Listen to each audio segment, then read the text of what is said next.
ওই মৃতকে দাফন করার পর আমরা মেজজান নিয়ে ব্যস্ত হয়ে যাই।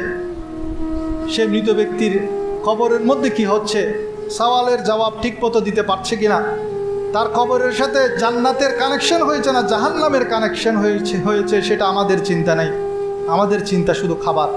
যে ঘরটা আপনি কোটি টাকা দিয়ে তৈরি করেছেন, আপনি মৃত্যুবরণ করলে আপনার আত্মীয় স্বজন, আপনার সন্তানরা আপনাকে 3টা গিট্টা বেঁধে সেই ঘর থেকে বের করে দিবে। দেরি করবে না, দুর্গন্ধ ছড়াবে।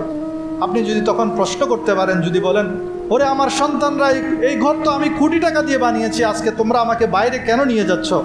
তখন সন্তানরা বলবে যে বাবা, তোমার শরীর থেকে তো দুর্গন্ধ ছড়াবে, আমরা তো রাখতে পারবো না। সেই মৃত্যুর দিনও কিন্তু আপনার ঘরের মধ্যে খাবার বন্ধ নেই, খানা বন্ধ নেই, বরং আরও আয়োজন করে আত্মীয় স্বজন নিয়ে আছে, মজা করে করে সবাই খাচ্ছে। আপনার লাশ পড়ে আছে আর আপনার আত্মীয় স্বজন, আপনার সন্তান, আপনার বিবি সবাই খানার মধ্যে ব্যস্ত। এটাই হলো জিন্দেগি। সেই সন্তান আপনার কবরের পারে যাবে না।